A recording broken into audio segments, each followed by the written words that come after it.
Muito bem. Então, a ideia é a gente trazer um pouquinho dos temas aí de estatística básica.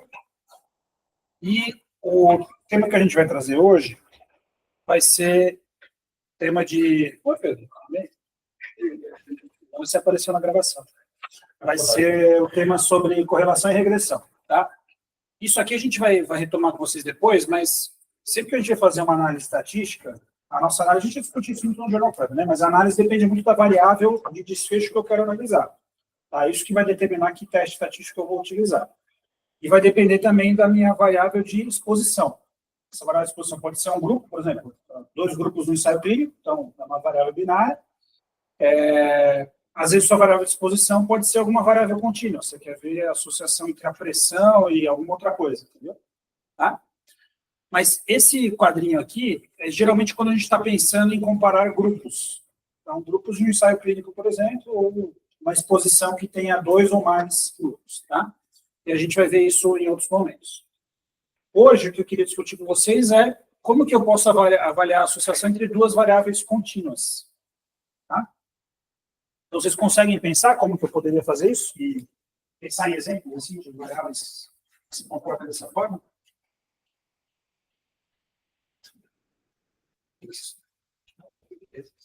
Como? Altura e peso. Você pode ver a relação entre altura e peso. Beleza. Vamos pensar coisas de UTI. O que você pode ver em relação a coisas de UTI?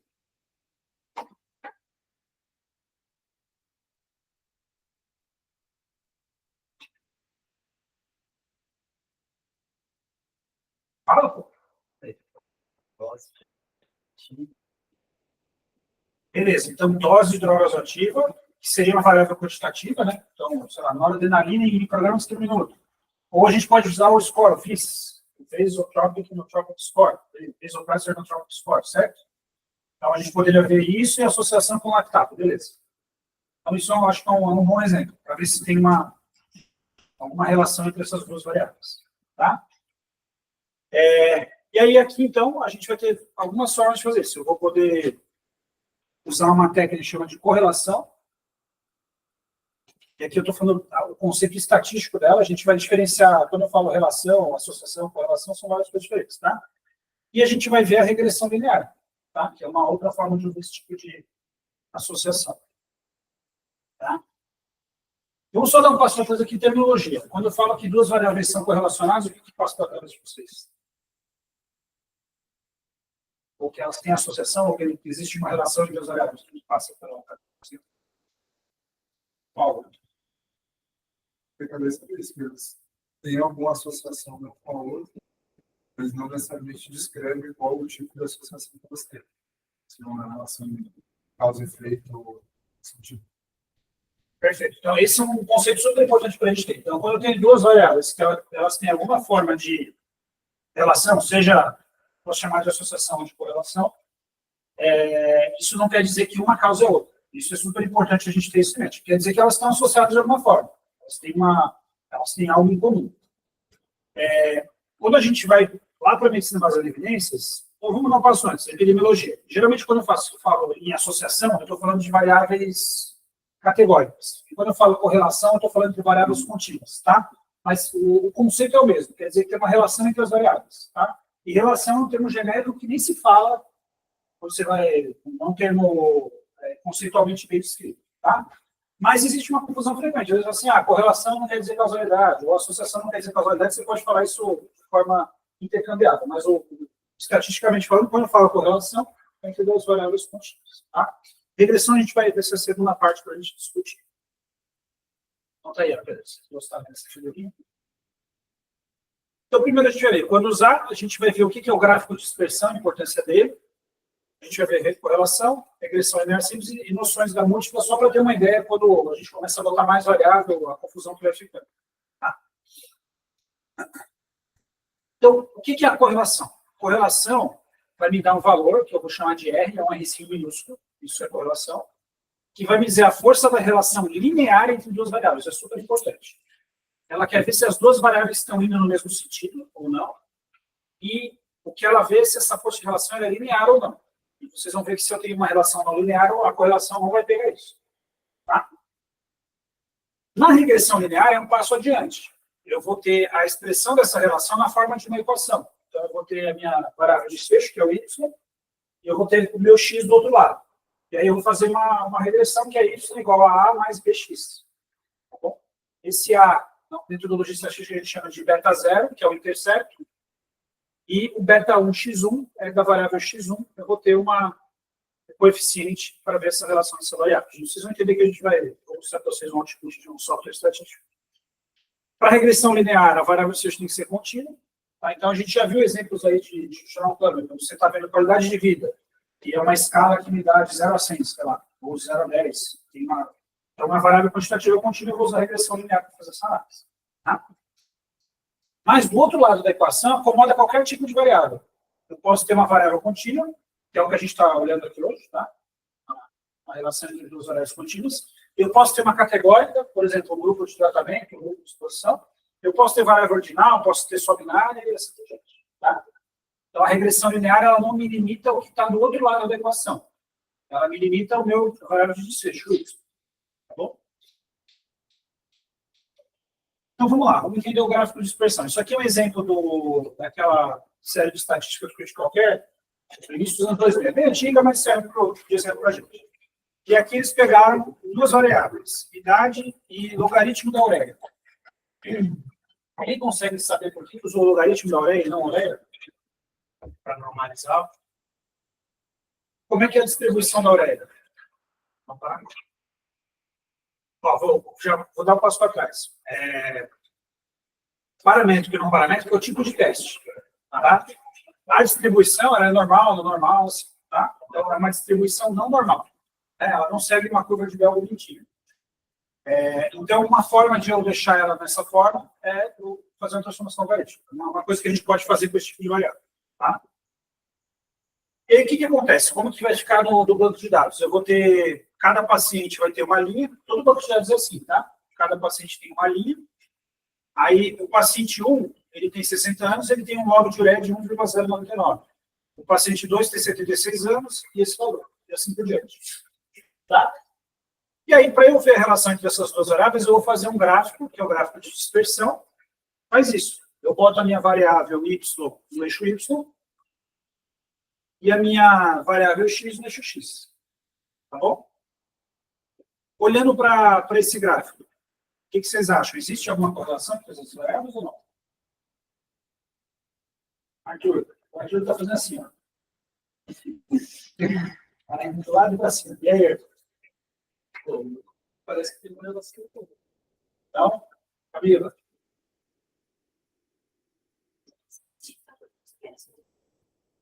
Está bem disperso, mas se a gente pudesse, vamos traçar uma linha imaginária aqui.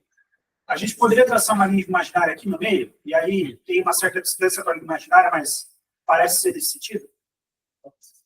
Tá? Então, olhando, parece ter uma relação entre essas duas variáveis. Tá?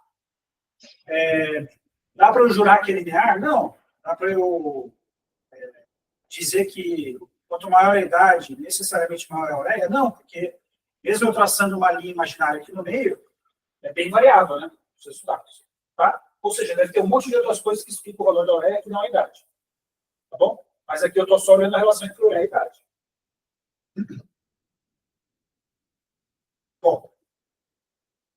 E aí, a partir de um gráfico como esse, eu olhando, eu acho assim, poxa, a relação não é uma... Eu não estou vendo uma curva. A nuvem de pontinhos não é uma curva, não é um negócio muito doido. Ela é bem dispersa, mas ela segue essa tendência de para cima. Então, dá para eu fazer um coeficiente de correlação de Pearson, que é o que vê relações lineares. Tá bom? Bom, como que eu interpreto esse coeficiente de correlação? Ele quantifica a força dessa associação linear. Tá? Então, valores positivos quer dizer que eu vou ter uma correlação positiva, que é o caso aqui. Vai dar um R positivo. Se esse gráfico fosse assim, daqui para cá, aí eu teria uma correlação negativa. Tá? E valores próximos a zero é a ausência de correlação. E a gente pode interpretar a correlação baseado no valor desse R. Então, 0 a 0,1 não tem correlação, você não deveria ser esse resultado. De 0,1 a 0,39, uma correlação muito fraca. 0,4 a 0,69 é moderada, forte e muito forte. Tá? Isso aqui é uma categorização de um artigo do Alexis Anangisa, só para dar uma ideia geral, mas isso aqui é bem variável, algumas pessoas escrevem na literatura, tá? Mas pelo menos dá uma ideia geral, se você quiser descrever, tem uma correlação forte. Bom, muito bem. E aí, todo o teste que eu faço, eles têm um pressuposto, eles têm umas premissas para poder fazer esse teste, tá? Então, primeira premissa é que eu tenho que ter uma distribuição normal bivariável. O que é isso? As duas variáveis têm que ser de distribuição normal. Tá? Então, no caso de idade, geralmente é uma variável que segue essa distribuição normal. A ureia não, e no exemplo em questão, então, eles fizeram uma transformação logarítmica para aproximar da distribuição normal. Essa distribuição não precisa ser perfeita, tem que se aproximar. Tá? E tem que ter essa característica de linear. Vocês vão ver exemplos aqui de que, se eu fizer a correlação de uma curva, ela vai dizer que não tem correlação, mas claramente as variáveis têm uma relação entre si. Tá? É isso que a gente vai ver. Eu tenho que ficar atento se tem pontos influentes, a gente vai ver isso também. Pontos influentes em inglês a gente chama de quê? Outliers. Já ouviu falar disso? Outliers. O que a gente faz com uma variável que é um outlier? Então, a gente vai fazer uma análise estatística. Ela foge do valor da curva, assim que eu faço, cara.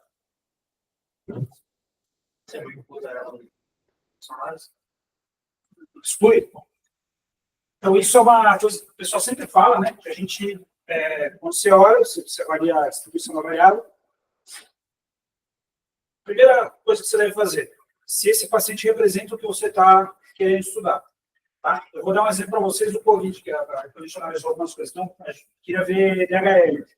Marcador de lesão de pneumócito, então tinha correlação com a intensidade da lesão pulmonar e tal, só que tinha DHL de 5.000. Lesão pulmonar não dá DHL de 5.000. O que é DHL de 5.000?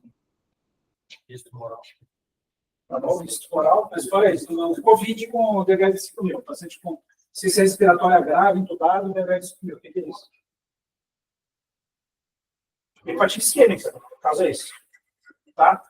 Então, o que você deve pensar? Você deve pensar se você não deve considerar excluir alguns pacientes que essa relação representaria outra coisa que não é aquela que você quer analisar. Mas, o que você não deve fazer? Excluir sem pensar antes do que você está excluindo. Tá? O que é o ideal? Às vezes o outlier é simplesmente um dado imputado errado. Em vez de 100, alguém botou 1.000. Então, você vai ver lá, está com 1.000. Aí, se der, você volta para checar o dado. Para estudo de cêntrico, dá para fazer isso. Estudo multicêntrico é quase impossível. Então, você tem que validar o dado na coleta. Você pode fazer isso. Hoje em dia, com a RedCap, a gente consegue fazer isso. Tá? Mas o que é importante? Esses pontos influentes, eles vão mudar muito a relação das variáveis. Então, você tem que tomar cuidado com eles para não gerar uma confusão quando você fizer essa análise. Tá? E a outra premissa, que eu suposto, é que as medidas sejam independentes. O que é isso? Alguém lembra? Dizer que as medidas são independentes?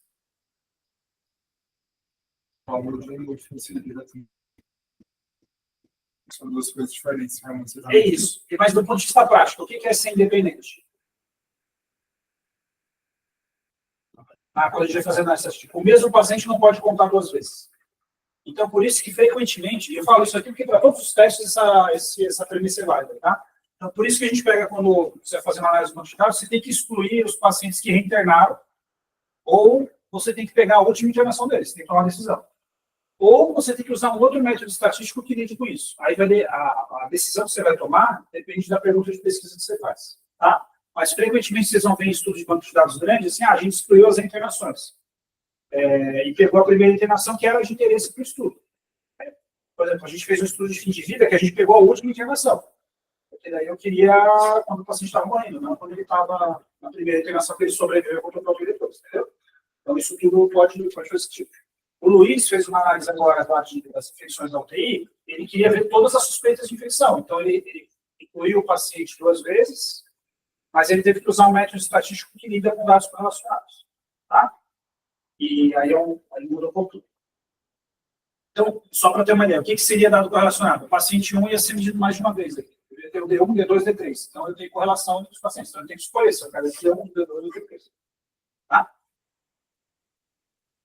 Beleza. Então, vamos lá. Aqui eu tenho um exemplo de correlação positiva bem forte, né? Então, as duas variáveis andam juntas. Né? Aqui eu tenho um exemplo de correlação negativa. Né? Então, as duas variáveis andam juntas, só que aqui eu tenho menos na frente, porque quanto maior o meu x, menor o meu y. Então, é menos. Tá? E aqui eu tenho um exemplo de ausência total de correlação. Você olha para essa nuvem aqui, é uma nuvem. Né? Tá? Depois eu posso dar um exemplo para vocês. Saiu um artigo, na época foi do Neurocritical Care, mostrando a associação de cálcio com... Não lembro se era mortalidade, o que era. Não, era... Eu lembro, mas um gráfico de expressão, assim. E era uma nuvem assim, tinha um R de 0,1, só que tinha um N de 1000, aí era estatisticamente significativo. E era o achado principal do estudo também.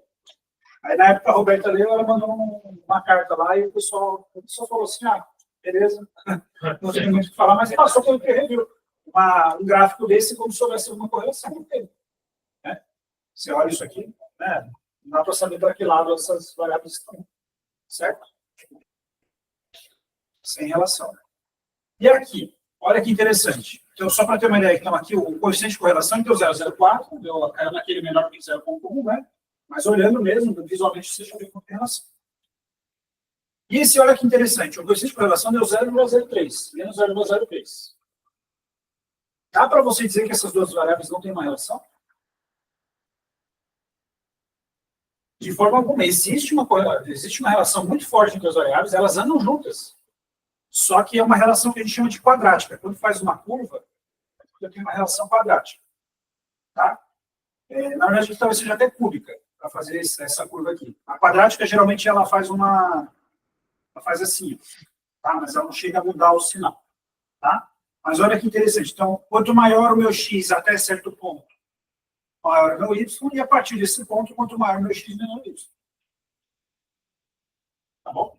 Então, é uma relação quadrática totalmente não linear. Tá?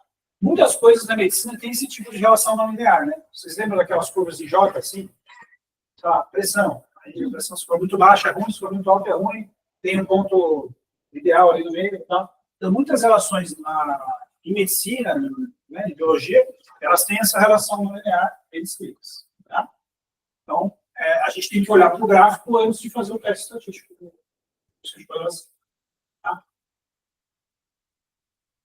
Bom, isso aqui é o que vocês precisam saber, de cor.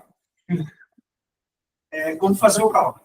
Então, o cálculo não é, assim, aqui parece um hieroglifo, né? Mas não é nada muito complexo. Então, o que eu faço?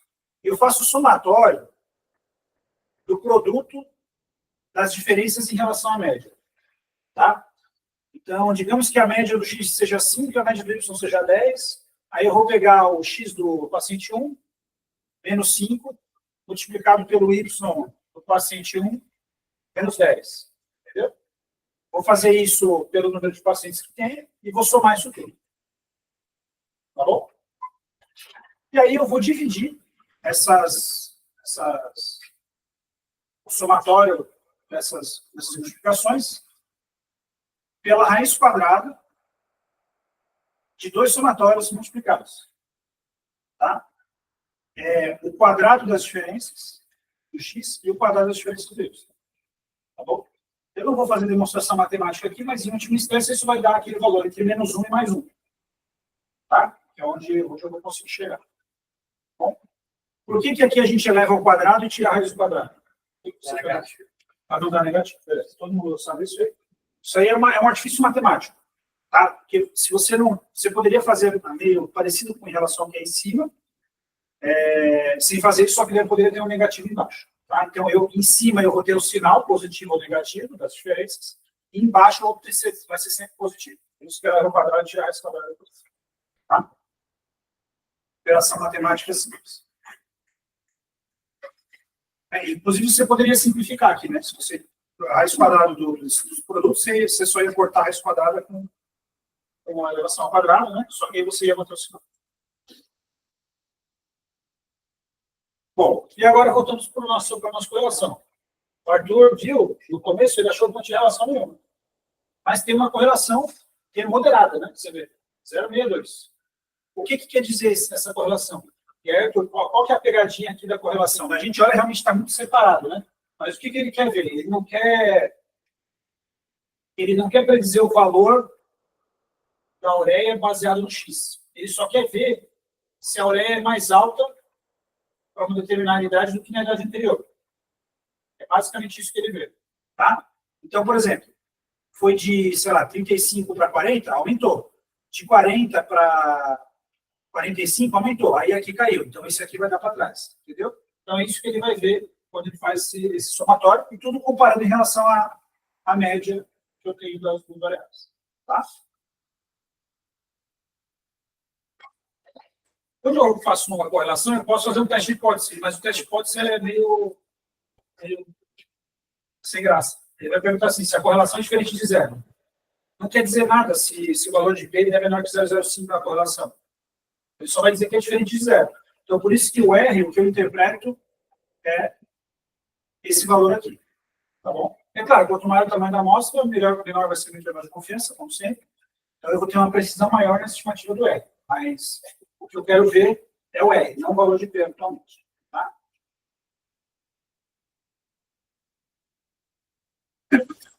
E é justamente isso que eu tinha botado. Bom, os incorretos. Então, se eu rodo uma correlação e eu esqueço de considerar uma terceira variável, os subgrupos. Tá? Vou dar um exemplo disso para vocês. Não considerar as relações não lineares, como eu já mostrei. Então, eu posso ter um R de zero, mas pode ser uma relação não linear. Eu tenho que ver o gráfico antes de rodar o coeficiente. Não verificar os pontos influentes outliers. Então, mas aqui a ideia não é excluir, é ou verificar. Né? Bom, considerar a correlação com causalidade, isso aqui é um clássico, né? E uma coisa super importante, a correlação não avalia a concordância entre métodos. Se eu quiser ver a concordância, que é um outro conceito, concordância, se eu quiser ver a concordância entre medir a pressão arterial não invasiva com a pressão arterial invasiva, eu vou usar um outro método que vai me analisar isso. Tá? Porque que vai ter uma correlação, vai. Eu estou medindo a pressão de duas formas diferentes. A correlação vai existir. Mas o que eu quero ver é se o valor é igual. Aí é uma outra pergunta. É um outro teste que a gente faz, tá? Que é o gráfico de de álgebra. Dá um exemplo de terceira variável. Eu tenho uma relação que ela é negativa, mas se eu olhar o gráfico e não levar em conta que o sexo masculino e feminino se comportam diferente, eu vou olhar, parece uma relação positiva. Mas quando eu levo em conta o sexo, eu vejo que é uma relação negativa. Tá bom? Então, isso pode acontecer. Tá?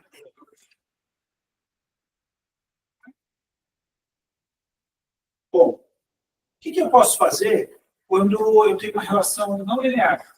Eu quero ver se as duas variáveis se correlacionam, mas essa relação não linear. Ela não é marinha. Aí eu posso usar um teste não paramétrico. Então, o coeficiente de correlação de esquerda é paramétrico. Ele assume uma distribuição das variáveis, que é a distribuição bivariada normal. Tá? O coeficiente de correlação de esquerda, ele não assume nenhuma distribuição, que é o que os testes não paramétricos fazem. Eles não assumem que as variáveis têm alguma distribuição característica. Tá? E aí ele tem um cálculo um pouquinho diferente, porque ele só vai ver postos, vai ver ranqueamento. Então, eu vou pegar as minhas variáveis e eu vou ranquear qual que é do menor valor para o maior valor. Tá bom? E eu vou ver se isso bate direitinho. Então, esse aqui é como ele faz o cálculo, é 6 vezes o somatório dessas distâncias, tá? Elevado ao quadrado, divide ali. Também não sei fazer a demonstração para vocês, mas é essa. Tá?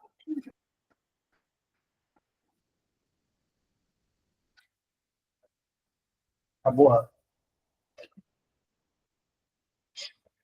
Ah, não, agora foi. Bom, olha aqui que interessante. Então, aqui é um exemplo de uma correlação, uma relação não linear, mas cada ponto para frente é sempre maior que o anterior, quando eu vejo. Então, o coeficiente de correlação de Springer, ele deu 1. Ele mostra que quanto maior o x, necessariamente vai ser maior o y. É isso que ele está dizendo para mim. Existe uma correlação muito forte entre as duas variáveis. Quanto maior o x, maior o y. Mas é uma relação não linear. Então, se eu fizer o Pearson, ele deu 0,88, né? Mas ele meio que pensaria que isso aqui é mais ou menos uma reta, assim. Tá? Mas é isso que a gente consegue ver aqui de diferente. Tá? Se fosse uma curva, aí os dois não dão certo. Porque o que acontece? A partir daqui, quanto maior o x, menor o y. E aí, o coeficiente de correlação de Spearman ele vai entender que não tem correlação entre as variáveis. De novo, não existe correlação de aumentar o y em relação ao x, mas, ou diminuir, né, consistentemente, mas existe uma relação entre as duas variáveis que não é linear. Tá bom? Ó, quando eu tenho uma coisa muito parecida, aí os dois dão um valor muito parecido. Não faz diferença. E quando eu tenho pontos influentes, olha que interessante. O Pearson, ele foi muito enganado por esses 5 pontos aqui. Ele deu um valor mais baixo, correlação. Tá? Porque já o Spearman, ele vai ver para cada aumento de x se o y aumenta. É basicamente isso que ele faz. Então, ele vai conseguir lidar melhor com essas variáveis aqui que são outliers. Tá bom? Então, na prática, é o que a gente fala muitas vezes, né, Pedro? Olhando assim, então, assim, vou fazer sempre o coeficiente de correlação do Spearman. Né? Tá bom. Para esse caso aqui, para correlação, isso faz sentido, porque eu estou preocupado com o valor do Rzinho, e no caso do Spearman a gente chama de ρ, tá? A variável grega ρ. Certo? Para outras situações, vocês vão ver que é diferente. Eu vou preferir os métodos paramétricos, por mais que a distribuição não chegue ao que eu gostaria, porque eles são mais eficientes para encontrar uma diferença. E aí, dado que eu tenha pelo menos um número adequado de pacientes, eu vou, baseado em lei dos grandes números, ou o teorema do número central, eu vou assumir que dá para usar o teste normal. Tá? É o que a gente vê quando faz uma regressão linear e o pessoal nem fala se usou ou não, se avaliou ou não a normalidade. Tá? Bom. Correlação, deu para pegar? Então, a ideia é só entender que existem esses dois métodos. Antes de eu fazer o método, eu tenho que ver o gráfico de dispersão para ver se a relação é aproximadamente linear ou não. Tá? E aí eu vou poder rodar o método. Depois eu vou dar um exemplo de construção. Recentemente a gente estava vendo, a gente começou a usar aquelas medidas de esforço, perus, respiratório e respiratório. Legal. E um paciente que está em espontânea, a gente quer estimar o air pressure. Tem um último estudo que mostra que quanto maior a pressão respiratória, ou a pausa expiratória, maior seria o air pressure. E aí começamos a usar isso como uma forma de estimar a air pressure. Esses estudos mostram um monte de correlação entre as duas variáveis. Está aí. Mostram correlação entre as variáveis. Esses estudos mostram que quanto maior a pressão emitida, pior o desfecho dos trades. Está aí, então existe uma correlação aí, mais assim, entre o desfecho e a longo dessa variável. Mas daí a gente começa a transportar o valor da driving pressure é claramente emitido por essas variáveis. E não é. Não tem concordância mostrada ainda em variáveis. Ou seja, se eu chegar numa driving pressure medida quando eu faço pausa no paciente bloqueado, ela não bate, porque o Bruno falou, não é o mesmo objetivo. Elas andam juntas, mas pode ser que uma seja 25 e a outra 17, e depois 29 e a outra 18. Mas o número absoluto não está. Não raro, a gente usa isso como uma correlação alta, quer dizer que eu posso usar uma em substituição à outra. Isso é um exemplo que não dá. Pacientes com P01 e esforço. Tem correlação, pô, legal. Isso quer dizer que o P01 ele é claramente, eu posso usar evidentemente como critério para estimar ou não, valor de corte para estimar ou não, mas ele tem uma correlação super boa com o esforço. Tem, mas não necessariamente isso tem o valor de esforço que só dá. Então, assim, isso está totalmente entremeado nas nossas decisões, sabe? E acho que no final, um exemplo que for dar, vale a pena até o exemplo de quando você lê esse artigo, qual passo assim, olha o gráfico, a gente olha o gráfico, a gente olha o R, às vezes, a gente olha o gráfico, faz uma gráfica feia, muito box, e passa por ele, mas, pô, vai ter várias perdidas, várias coisas que foram totalmente relacionadas com essa parte de Eu acho que você deu um bom exemplo, né, Pedro? Que é Geralmente, isso aqui é muito comum quando você quer. Você tem uma medida padrão ouro que é difícil de fazer e você tem uma medida mais fácil de fazer. Então, aí você quer correlacionar as duas. O Glauco, a tese dele, ele está validando lá um modelo de inteligência artificial para predizer a driving pressure. Não, para predizer o esforço, agora não lembro exatamente.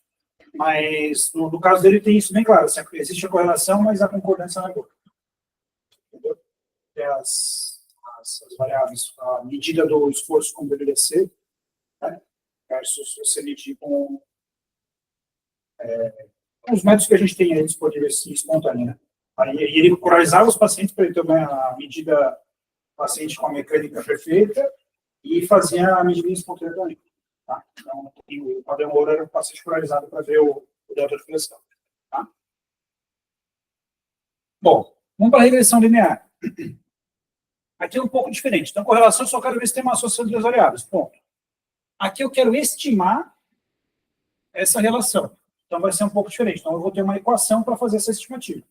Tá bom? Então, eu vou ter uma estimativa dessa relação linear entre duas variáveis, predizir o y a partir do x. Tá? Onde, como eu falei para vocês, o y é a variável dependente, o x é a variável independente, e eu posso ter mais de uma, posso ter x1, x2, x3, xn, tá? O A é o intercepto, que geralmente no software estatístico é beta 0, tá? Quando a gente vai apresentar isso. E o beta são os coeficientes de regressão. Então, para a variável x1, eu vou ter o beta 1. Para a variável x2, o beta 2, assim por diante. Tá? Então, a equação simples assim. Então, vamos lá para o nosso log da ureia. Então, se eu fizer uma regressão linear, o que ela fez? Ela traçou uma reta aqui. Essa foi a reta que o computador desenhou. E o que ele botou? Que o log da ureia é igual a 0,72 mais 0,017 vezes a idade. Tá? Como que eu interpreto o efeito da idade no log da ureia? O que eu posso dizer aqui a respeito da idade?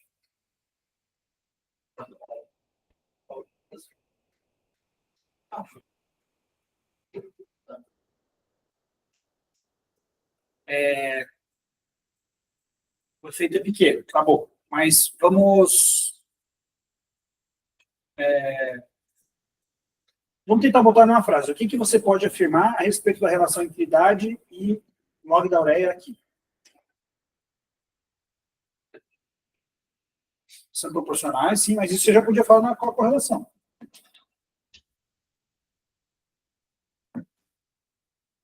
Maurício, o que você pode falar aí? A idade está medida aqui como? Tá? Anos. Tá? Por que é importante falar isso? Então, 41, 42, 43, então está em anos de idade, certo? Que é o valor que a gente tem aqui. Tá bom? Então, a partir dessa equação, o que eu posso dizer? Para cada ano de idade, a partir do valor menor que tem aqui, que eu acho que é 37, a gente vai rever isso ainda depois.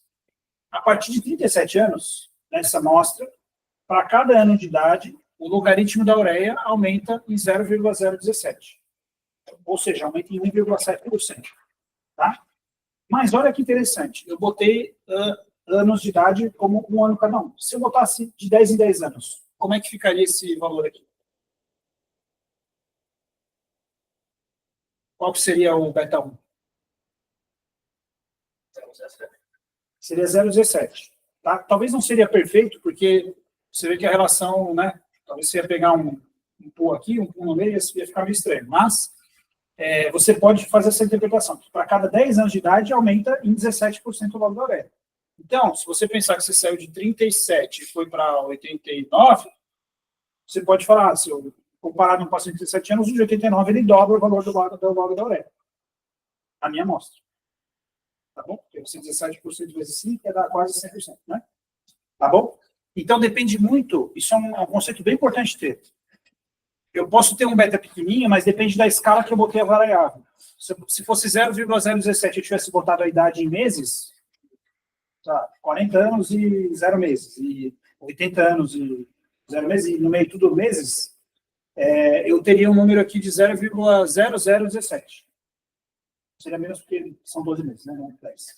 Mas o raciocínio é esse. Então, depende da escala. Isso é uma coisa super importante quando a gente faz qualquer tipo de análise de regressão. Tá bom?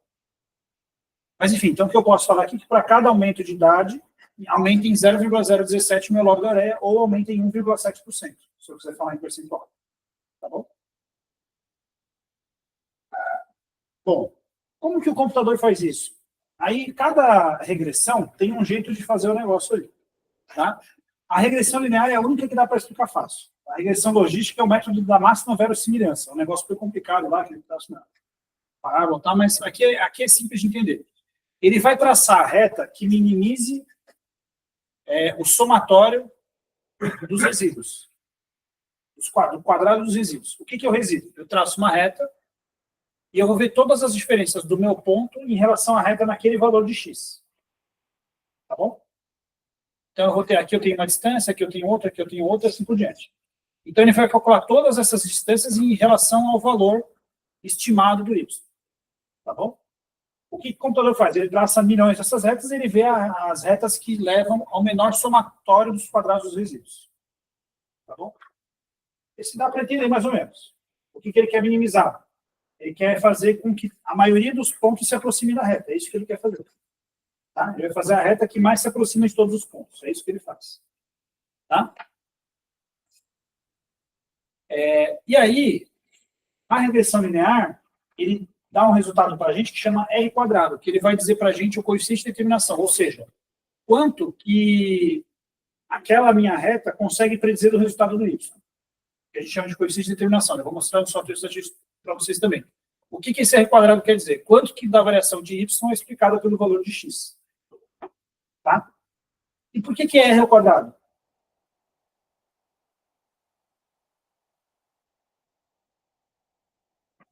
O R ao quadrado maiúsculo, ele é o Rzinho minúsculo ao quadrado quando eu estou falando de uma regressão linear só com duas variáveis.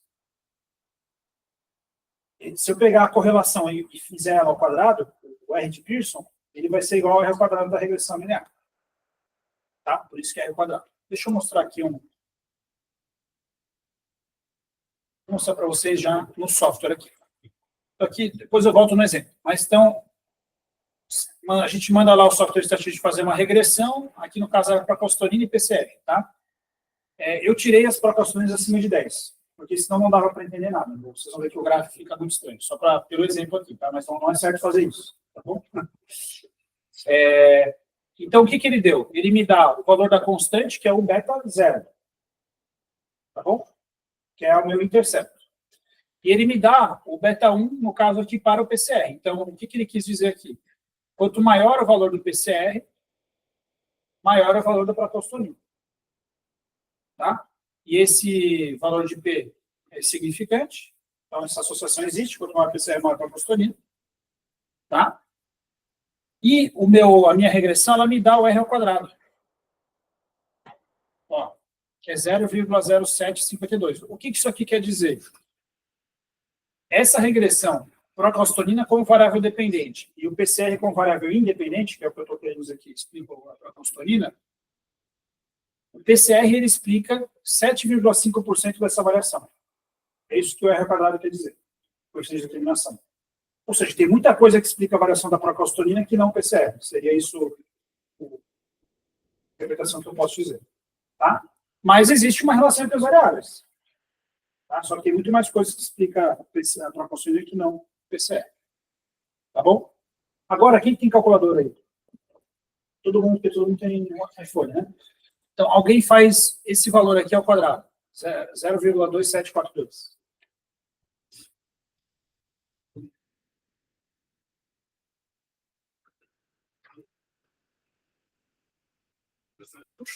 Tá? Deu quanto? 0,0755.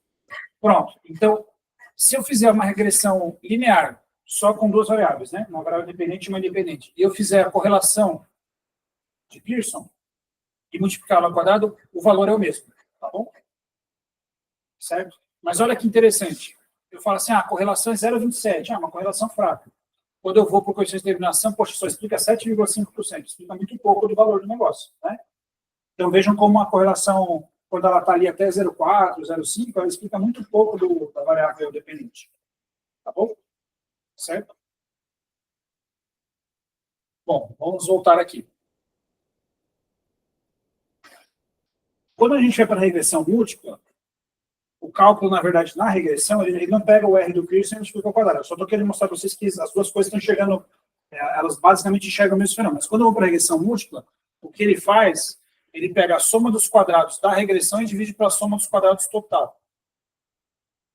Que ele apresenta aqui. Essa é a soma dos quadrados. Então, eu tenho a soma dos quadrados total. Tá?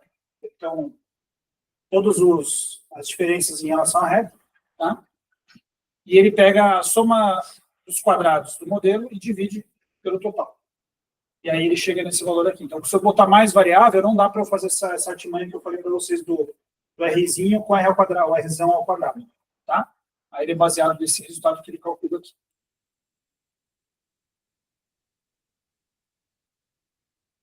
Bom, premissas. Observações independentes, a mesma coisa. Então, eu não posso ter o mesmo paciente duas vezes. Tá? Para fazer uma regressão linear. Se eu quiser fazer uma análise de tempo do mesmo paciente duas vezes, tem que usar um outro método. Geralmente é um método não paramétrico para fazer isso. Tá? A variável independente tem que ter distribuição normal. Vocês já ouviram falar isso aqui? Homocedasticidade? Esse palavrão? Não, o Arthur já ouviu falar. Gostou. Eu vou mostrar para vocês o que é homocedasticidade. Na verdade, os resíduos eles têm que ter uma mesma variância ao longo da variável x. Vocês vão ver lá como é que é. Então, eu não posso ter num pontinho a variância pequena e no outro a variância enorme. Tá? Isso se chama heterocedasticidade. Aí a regressão linear ela não vai ser boa para fazer isso. A associação tem que ser linear. Se ela não for linear, eu posso dar um jeito disso. Eu posso botar uma relação quadrática. Eu posso botar x mais x ao quadrado. Posso botar uma curva na regressão linear. Tá? Eu posso botar uma relação cúbica, que aí é uma curva que vira. Tá bom? Então, posso fazer tudo isso. E cuidado com a extrapolação. Esse aqui tem implicação prática bem forte. Tá? Já vou mostrar para vocês.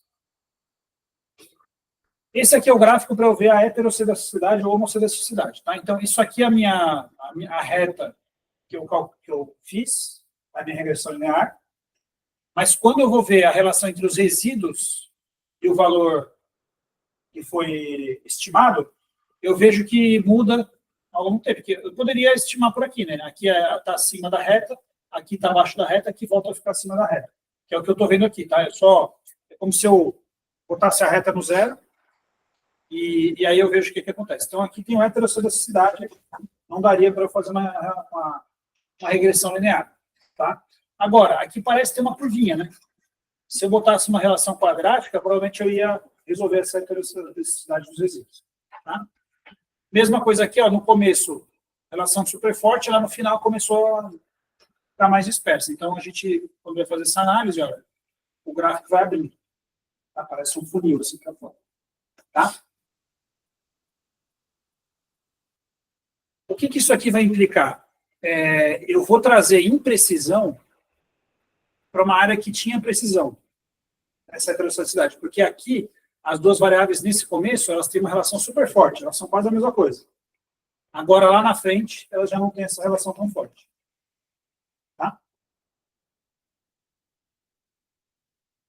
E aí aqui um outro exemplo, esse aqui é bem legal e ele é bem importante. Então,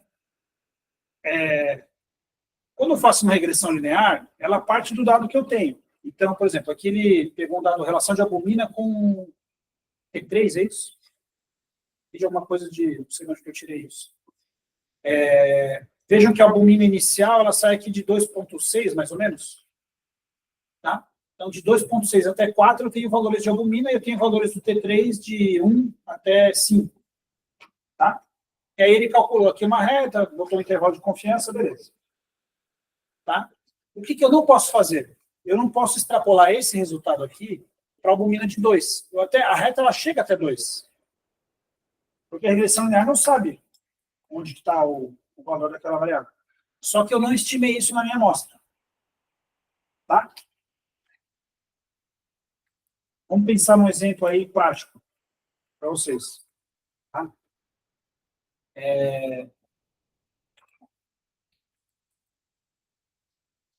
Uma coisa muito comum, por exemplo, se eu pegar os pacientes da UTI agora e ver a relação entre pressão arterial no invasivo e invasivo, e eu medir essa relação para pressões de 60 de PAM na invasiva até 100 de PAM na invasiva. Tá? Eu posso extrapolar esse valor para PAM de 120, 130 e para PAM de 40? Eu não posso, porque na minha amostra eu tinha de 60 a 100. pode ser que fora dessa faixa a relação seja diferente. Eu não tinha dado para avaliar isso. Tá? Então, é por isso que quando a gente pega esses gráficos de correlação e concorrência, é muito importante eu ver em que faixa que ele estimou. Tá? Isso é bem importante, porque senão, quando você tem um paciente no momento, talvez, sei lá, o paciente está mega chocado, você vê lá uma PN de 40. Esse valor você não sabe o que significa de fato, porque a pressão invasiva não foi validada com PN de 40 também. Tá? E falam isso para fora. O símbolo para menos de 60 ele não tem valor. A gente fala isso. Talvez ele tenha uma boa correlação com o chato mais isso para menos de 60. Então, assim, para baixo, isso não foi isso. E a correlação talvez exista, né? Mas não quer dizer que a saturação de 60 no oxímetro é a saturação de 60 na gás arterial. Tá? Porque não foi validado bem para isso. Tá? Mas ele vai dar o número lá para a gente, porque o resultado que ele apresenta é baseado em como o software foi desenvolvido. Entendeu? Só que a gente tem que saber que abaixo de 85,80, a SpO2 vista pelo oxímetro não é bem validado. Entendeu? Tá? E a gente viu aí agora toda a discussão de cortar pele e tal, etc. O oxímetro foi a mesma coisa, não foi validado em diferentes cores de pele. Certo? Esse seria o princípio estatístico para a classificação que os métodos de avaliação de débito por controle calibrados, eles funcionam para o paciente. Naquele momento você calibrou e você chocou depois, não dá para você usar a mesma calibração. Sim, mas aí a questão, os métodos, vamos falar dos não, os calibrados você calibra e revê. A calibração dura muito pouco. Tem o trabalho do TBU lá, e 30 minutos, uma hora já está ali. Tá? Então, se você quer ver o débito, você tem que calibrar toda vez que você for ver o débito. Tá? Os métodos calibrados. Os não calibrados, eles foram validados em voluntários saudáveis. Por isso que a gente não pode usar para paciente com choque. Porque o valor que ele apresenta não foi estudado. Tá? Claro, tem estudos que tentaram ver isso depois, mas quando foi desenvolvido o aparelho, eles não botaram o aparelho em paciente choque. Um monte de paciente chocado para ver isso. Tá? A calculação certa existe, você não deve fazer uma população ou para pôr a mesma população em faixa diferente. Tá. As duas coisas, né? Mas aqui no caso mesma população em faixa diferente, tá? Então, você pegou, mas no caso assim, você pegou a população saudável, aí você validou lá, a população saudável é artigo normal, tem superação, tá, beleza. E aí você tem uma variação, você tem lá de, sei lá, 4 de débito cardíaco até 8. É o que você pega em voluntários saudáveis, no geral. Quando você bota uma população de pacientes com choque, você vai ter débito baixo para qual aquele valor não foi bem validado. Tá? E aí, mesmo assim, a gente tem variação, como o método se baseia ele integra a curva, né, faz uma integral da curva, e baseado nisso ele estima a curva, baseado nisso ele vai estimar o seu volume histórico, só que ele não calcula a elastância arterial, ele não tem como calcular isso. Isso é baseado em dado demográfico. Então, é um valor muito sujeito a erro mesmo. Tá? Por isso que a gente fala, dá para você ver tendências, mas não dá para ver, não dá para acreditar no valor. Então, aí você bota lá, terapia guiada por métodos, débito cardíaco, índice cardíaco acima de 2,4. Furado total. Totalmente furado. Porque quando você bota um valor de corte, você está introduzindo um monte de erro ali. Você pode ver ao longo do tempo. Putz, o débito está tendendo a cair, aí você vai olhar, você vê que talvez só sentido detalhe. A correlação não tem negócio dos testes, né? Que correlação é uma coisa e correlação é outra. Exatamente. Mas não quer dizer que o débito seja exatamente aquele, certo? Entendeu? Tá. Mas isso aqui é muito importante. Eu vou dar um outro exemplo para vocês. Tem alguns trabalhos de driving pressure, né, Pedro? Assim, quando a gente vai ver driving pressure, quando você olha a relação, ela parece uma relação quase linear. Assim, se for linear, é muito pouquinho, mas a tendência, assim, quanto maior o driving pressure, pior o desfecho. Isso é bem característico, tá? E aí a gente pode interpretar isso de uma forma causal ou não. Mas, por exemplo, para uma faixa de driving pressure de 5 a 10 para paciente com ARDS grave, isso não foi estudado, não tem como você recomendar isso. Eu nunca vi um ARDS grave com driving pressure de 10. Tem como, entendeu? O único jeito é se tiver ECMO, aí dá. Entendeu? Mas, fora disso, não tem como, porque você precisa botar mais pressão para o tá? Então, não dá para você extrapolar para baixo de 10, por exemplo. Tá? Mesma coisa, acima de 20. Às vezes você vê 20, 25, 30. Poxa, acima de 20 é porque é um buraço, né? Então, é outra coisa que está acontecendo com a gente, né? Tá? Então, a gente tem que tomar cuidado onde que os estudos avaliaram. Eles avaliaram entre 10 a 20. Né? Quando você vai ver assim, a maioria das habilidades não vai ser isso, um paciente com sensor respiratório. Tá? Então, aí eu tenho que tomar cuidado para não extrapolar nem para cima nem para baixo essa relação. Tá? Bom, aqui é só uma pincelada, tá? Quando eu vou para a regressão linear múltipla, eu estou com uma visualização já tridimensional. Já não é mais uma reta, um plano só. Tem mais de um plano. Então, aqui, por exemplo, temperatura, aqui é... Onde eu tirei isso também. Consumo de sorvete e renda. Então, quanto maior a temperatura, né, aumenta o consumo de sorvete, né? Enquanto aqui ele inverteu o sinal, né? Então, quanto menos ganha, menos consome sorvete. Eu tenho as duas coisas juntas. Então, se aumentar a temperatura e aumentar o consumo, aí eu tenho lá maior consumo de sorvete. Tá bom? Então, isso aqui é um exemplo de uma... A visualização vai passar a ser tridimensional. Imagina, botar uma quarta aqui no horário. Aí fica super complexo, eu não consigo nem fazer um gráfico. Aí não tem mais gráfico. Na múltipla, o que pode acontecer? Eu vou ter os pontos influentes também, assim como tinha na simples. E aí vocês vão me falando, tem uma multicolinearidade. Já leram algum texto que fala sobre isso?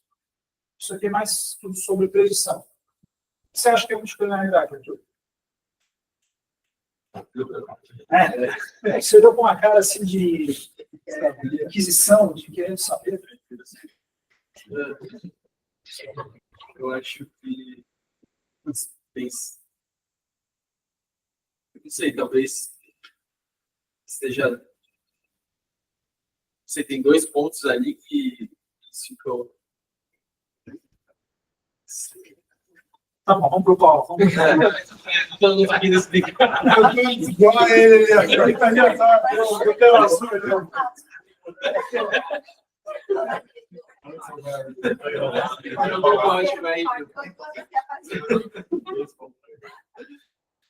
Paula, você tem colinearidade é múltipla, né? É isso. Ó, passando por um conceito muito simples. Então, digamos, alguém pegou um banco de dados lá e quis avaliar uma variável independente. Isso vale para regressão logística para as outras também, tá? E aí eu tenho um monte de variável independente, um monte de X. E eu resolvo botar tudo no modelo. Desse X, eu tinha lá creatinina, ureia, vector urinário, como é que é o nome da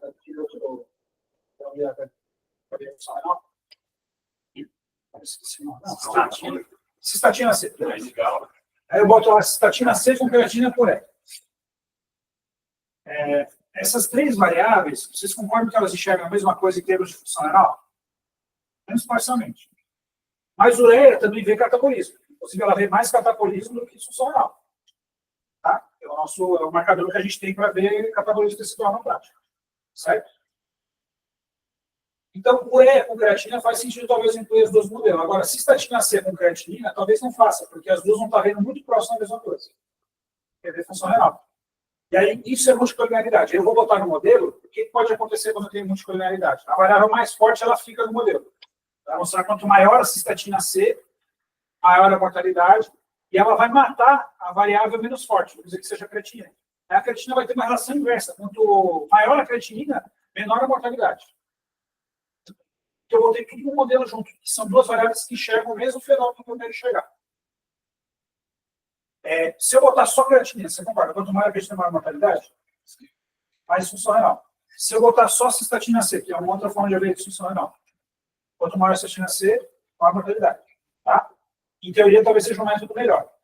Se eu botar as duas juntas no modelo para predizir mortalidade, uma mata a outra, quando eu tenho multicolinearidade. Porque as duas estão enxergando a mesma coisa, e aí na hora que o computador vai traçar a regressão, a variável mais forte vai manter a relação, e a outra vai inverter o sinal. Tá? Como que eu posso avaliar isso antes de rodar a regressão? Primeiro, sendo inteligente na escolha da variável. Você não pode botar duas variáveis que enxergam a mesma coisa. Não, mas às vezes é simples. Sei lá, você tem PAM não invasiva e PAM artéria. Qual que você vai botar? Vai botar a invasiva, que era mais sutil. Isso é simples. Mas depois tem um monte de exemplo que a gente faz na nossa prática do alveiro.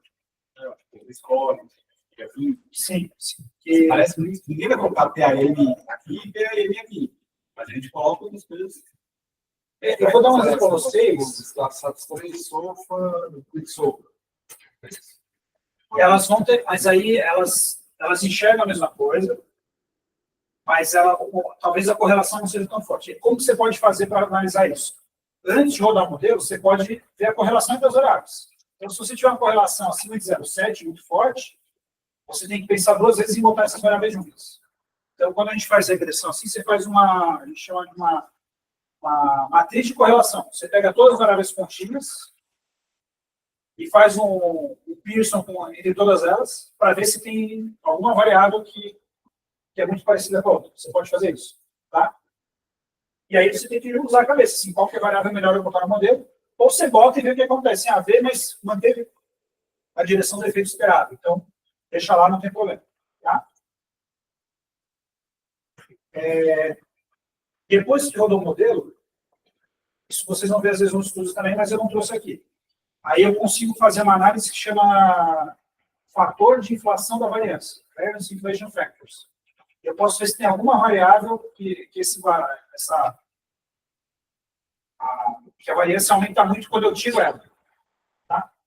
Na verdade, é quando eu boto, né? Ele fica tirando e botando 2 variáveis em relação a todas as outras, e você pode ver se tem alguma variável que aumenta muito a variância quando você inclui. Então, essa variável, por exemplo, ela está tendo multicolinaridade com alguma outra variável. Mas você já teria identificado isso antes, baseado no seu raciocínio, para escolher as variáveis que você botar no modelo, e número 2, se você fizer a matriz de correlação. Tá? Então, nem sempre precisa fazer isso. Só faz isso essa turma agora do Machine Learning, que não bota todas as variáveis que tem no modelo e não pensa antes qual variável escolher. Aí deixa o computador escolher. Tá? Aí vocês vão ver direto sair. E às vezes saem umas coisas sem sentido. Tá? Isso aqui é para quando eu estou falando de variável contínua, tá? Multicolinaridade. Mas o mesmo conceito se aplica quando eu tenho variáveis categóricas. Tá? Eu vou dar um exemplo para vocês. O pessoal que fez o aqui, que eles fizeram um modelo preditivo de precisidade de diálise. Vocês lembram disso? Saiu depois lá o modelo preditivo. E o modelo preditivo é bem lógico. Assim, quanto menor o pH, maior é o risco de esterilizar. Quanto maior o potássio, maior é o risco de esterilizar. Quanto maior o balanço hídrico na randomização, maior é o risco de especializar. Quanto maior a ureia, maior é o risco de ureia. Ureia, pH, balanço hídrico e potássio. Óbvio, né? Mas é que ele pegava, são pequenas variações, né?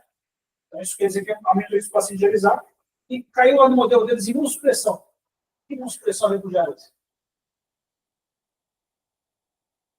Medicamento protóxicos. Serviços mais graves, mas. Cara, não dá para engolir. Sabe, eles montaram lá no modelo imunossupressão, ficou. Mas quando você vai ver o intervalo de confiança é super grande, tá? Mas a imunossupressão está capturando alguma outra coisa, porque a imunossupressão em si não é o risco de realizar ou não.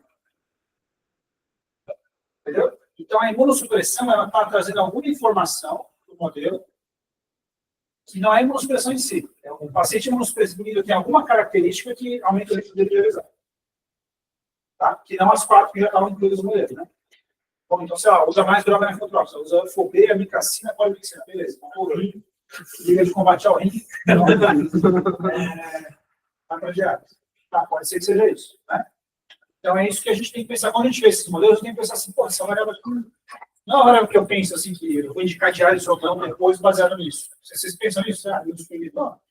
Então, tem alguma coisa do mundo excluído que leva a isso. E aí, isso é frequente de acontecer. Às vezes você bota 2 variáveis no modelo, categóricas, e aí uma mata a outra também. É isso que acontece quando não tem multicolinaridade. Mediadora também. Que é uma... Esquece do cara.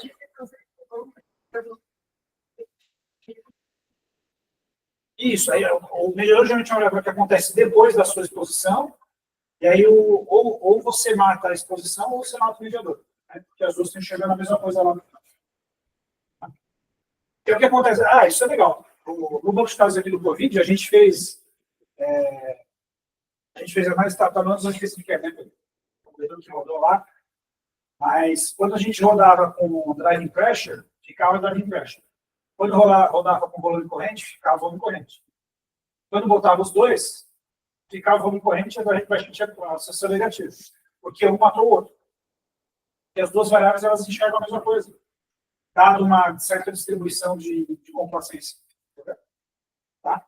Então, por mais que sejam variáveis diferentes, né? Eu estou vendo pressão, eu estou vendo volume, mas se eu estou vendo uma análise de um hospital, onde as pessoas ventilam o paciente direitinho, baseado nas características do paciente, baseado na complacência, quanto pior a complacência, menor vai ser o volume corrente. E a driving pressure talvez seja um pouquinho maior, e vice-versa. Entendeu? Tá? Então, uma variável pode matar outra. Isso é super comum. Tá? Por isso que essa discussão na driving pressure, a gente vai longe, acho difícil que a gente vai conseguir mostrar que uma coisa é melhor que a outra. Tá? Em estudo clínico, né? Tá? Bom, outros problemas da múltipla vez a coisa que eu já falei, e especificação inadequada do modelo. O que é especificação inadequada?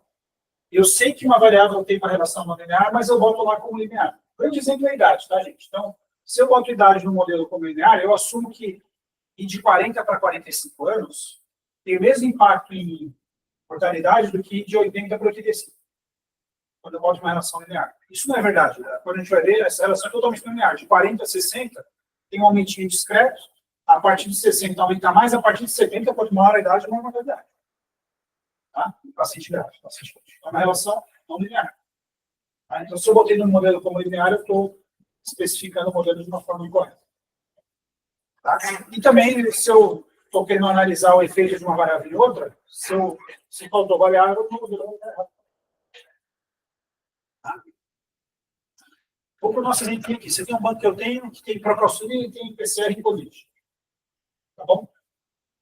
Então, aqui, uma estatística descritiva da procalcitonina e aqui o histograma da procalcitonina. Primeiro, qual que é a distribuição da procalcitonina? Não normal, né? Totalmente desviada. Né? Então, olha que interessante aqui, só para a gente ver. Então, a mediana da procalcitonina era 0,2, eu tenho 50%, 0,2. O P75 era 0,5. Então, vamos dizer, 75% dos pacientes tinham uma procalcitonina menor do que 0,5. É um valor para a gente não considerar infectado. Se você for trabalhar com os pontos de corte aí da procalcitonina. E 25% tinha um valor acima desse. Tá? Aqui ele também me dá a média do desvio padrão. Então, a média é 0,62. E o desvio padrão é 1,25. Então, você vê que quando você tem uma média menor do que o desvio padrão, você sabe que essa variável não tem distribuição normal, né? Porque se eu fosse fazer mais ou menos o desvio padrão, eu ia ter uma procalcitonina negativa. Então, eu não posso apresentar o valor da procalcitonina como média de desvio padrão nesse caso. Eu tenho que apresentar a mediana, posso apresentar o valor máximo e o valor mínimo, ou eu posso apresentar o percentil 25 e o percentil 75. Para apresentar essa distribuição. Tá? Beleza. E aí eu tenho o PCR. O PCR está melhorzinho, né?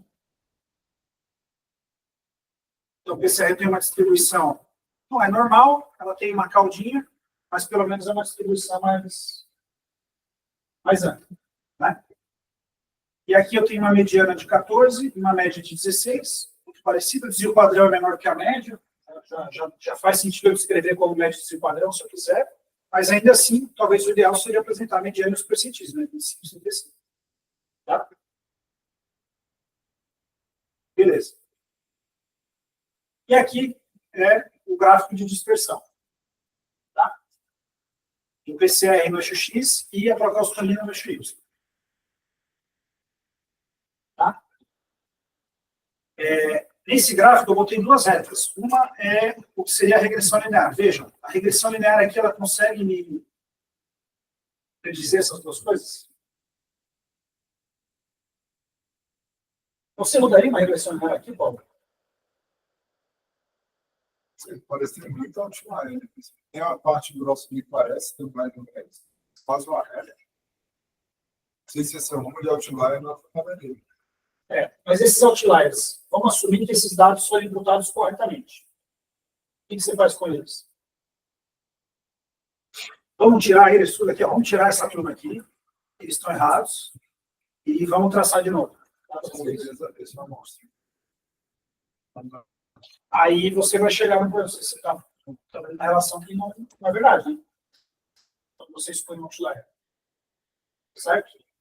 Então, moral da história. Não dá para eu excluir os outliers. Essa é a relação verdadeira entre as duas variáveis. A não ser que eu tenha um erro de imputação, tá? Ou, se eu for assim, eu quero excluir os pacientes por prostaglandina acima de tanto, por algum motivo que tenha um embasamento teórico válido. Mas excluir só porque é outlier não dá. Beleza. E aqui o segundo ponto. Vamos assumir que daí é para fazer a restrição. Tem uma coisa que a prostaglandina acima de 2 tem uma baixa correlação. Se ela for abaixo de 2, ela tem uma boa correlação. Teria que rodar. Teria que rodar Tirar os outliers da acima de 2. Teria que fazer a regressão os dois cenários. Tá? Aí aqui, essa linha vermelha é a linha da regressão linear. E aqui, no software aqui, você pode fazer uma linha que é uma linha não paramétrica, tá? E aí ela vai me dizer mais ou menos qual que é a relação entre as variáveis. Mas veja, essa não paramétrica, vê que ela bota uma curva aqui, né? Tá? Ela diz que a relação é linear, mas até um certo ponto ser linear, a partir de um outro ponto vai ser um slope diferente da curva. Vai ter um aumento maior da proposta em relação ao aumento do PCR. Tá? Então, voltando, isso aqui é a regressão linear. E olha que interessante. Na regressão linear, o que ela está dizendo aqui? Para cada aumento de PCR que eu tenho, e aqui a variação vai de 0 até 50, a minha procalcina aumenta em 0,03. É isso que essa regressão linear está falando. Dá para eu confiar nesse resultado? Na regressão sem ver o gráfico de dispersão, vejam como é importante ver o gráfico de dispersão. Não dá, é uma nuvem isso. Tá? E aí, quando eu vou para a correlação, eu vejo, putz, tem uma correlação com valor de P menor que 0,01. Não quer dizer nada, correlação fraca. Tá? Quando eu faço o teste de Spearman, a correlação parece mais forte.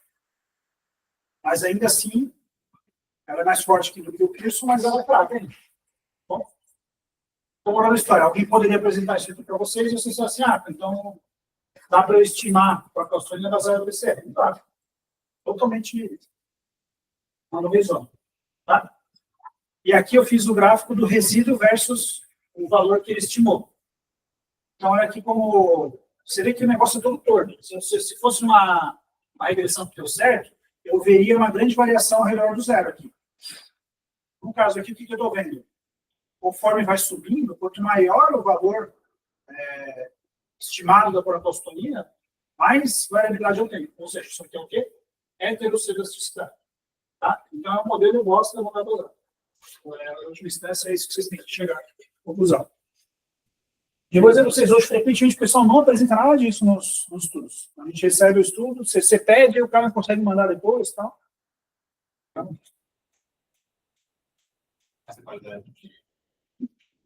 chega, muito. Certo? Muito espaço. Muito espaço, com certeza.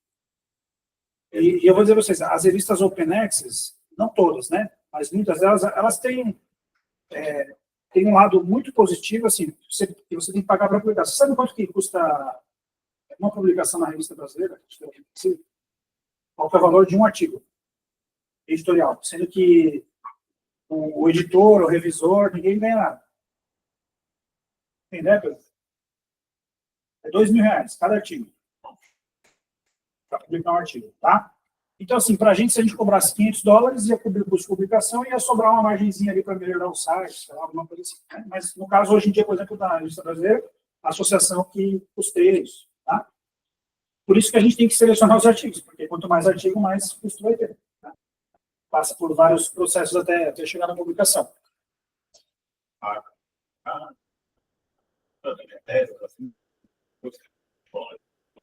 Aí eles realmente ganham muito, né? É a maior margem de lucro da indústria. A margem de lucro é maior do que qualquer indústria, na verdade, de publicação. O Java é 10 mil. O Java é 10 mil. Não, depende. Nature. Não, o Jama não paga. Não, 10 mil reais. Não, deve ser 10 mil reais o Jama Open, talvez. Que é 2 mil dólares. Tá? Tudo bem que lá o custo é maior, mas assim, o pessoal que faz tudo não é americano nem europeu. Eles pegam um paquistanês, indiano, tal, que faz isso. Você aqui no Brasil pode fazer uma coisa.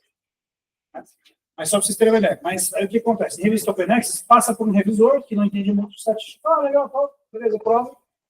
E aí é isso que a gente consome. Então, por isso que a gente tem que ter uma ideia do que está acontecendo para interpretar melhor. Tá?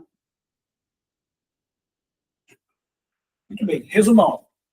Precisa ter um gráfico de dispersão. Então, sem ele, você não sabe bem o que está acontecendo. Tá? Então, a gente precisa olhar isso. Falei do experiment do Pearson, né? O R quadrado, isso aqui é bom você saber. Isso aqui o pessoal apresenta, geralmente, nos outputs, tá? Quando apresenta o resultado da regressão. O que o R quadrado quer dizer? Quantos por cento do meu desfecho eu consigo explicar baseado nas variáveis que eu botei na regressão. Tá? Então, se for 0,05 é 5%, se for 0,5 é 50%. Poxa, eu consigo explicar bastante coisa. O intercepto a gente não interpreta, porque ele é só uma constante da regressão, para traçar a reta. Deixa eu só voltar aqui, o que seria o intercepto? Né? O intercepto é onde a minha linha vai chegar, vai cruzar o eixo Y no zero do eixo X. É isso que é o intercepto. Então, se o intercepto fosse 2, a minha linha ia sair no zero aqui de 2. É basicamente isso que é o intercepto. Tá? E o coeficiente de regressão que eu falei para vocês é o beta 1, beta 2, beta 3, que eu estou. Tá? Última coisa. Se eu fosse transportar isso aqui para uma medida de efeito. Medida de efeito é risco relativo, razão das chances, diferença de riscos, razão de taxa de incidência, diferença entre médias. Qual medida de efeito é essa daqui?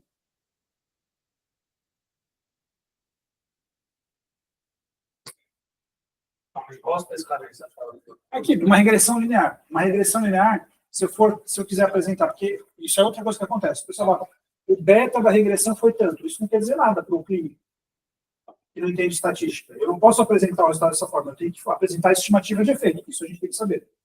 Aí, como que eu escreveria esse beta 1 aqui? Na regressão linear, como a minha variável dependente é uma variável contínua, eu estou comparando médias, tá bom? Então, eu chamo isso aqui de diferença das médias.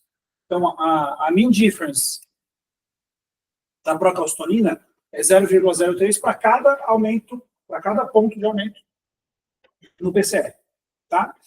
E aí, vocês viram outra coisa aqui também, esse PCR aqui é o mesmo que a gente usa? Qual que é a escala que está esse PCR?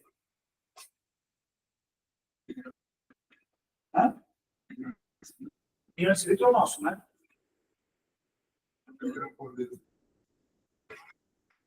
Esse aqui, eu nunca lembro qual é, mas não é o nosso aqui. Tá? Ele é 10 vezes a menos, né? Então, o nosso é 10 vezes a mais que isso. Então, para a gente seria multiplicar por 10, que eu iria de 0 a 500. Tá? Certo? Que é o miligramas por decilitro. Não, aqui não é miligramas por decilitro. O nosso é miligrama por litro. O nosso é chega de 100, 200. Então tá bom. Então, beleza. Então, é isso. É miligrama por decilitro. Mas o que eu queria chegar à conclusão aqui? Então, vejam, se fosse miligrama por litro, seria 0, 100, 200, 300, certo? Tá? E aí, o que ia acontecer com o coeficiente aqui? Seria 0,003. Tem que dividir por 10, esse valor. Tá bom? Então, sempre que eu tiver variável contínua, na verdade, não é só para qualquer modelo de regressão, sempre que eu tenho uma variável contínua como no X, que eu estou analisando, eu preciso ver qual que é a escala dessa variável. Tá bom? Por exemplo, eu vou falar PAM, mas eu estou vendo de 10 em 10. PM de 60 a 70, 70 a 80. Então, isso é uma interpretação diferente do que analisar cada milímetro de mercúrio de PAM. Tá bom? Então, tem que tomar cuidado, porque às vezes você vai chegar a uma conclusão, você vai achar a diferença é muito pequena, e não é, porque ele está vendo na escala mais simples possível. Tá? Agora, se já adaptou a escala, aí eu posso ter uma interpretação diferente. Então, a tendência é falar assim, deixa a escala de um jeito que seja algo que se aproxime do que a gente avalia na clínica. Tá? Então, por exemplo, o VPRM, talvez faça sentido eu ver de 5 em 5, porque na prática a gente não vê de 1. Se eu quiser ver a relação de PRM com o. Tá bom? Última coisa. Posso dizer que o PCR causa protostonia? Elevada? Sério.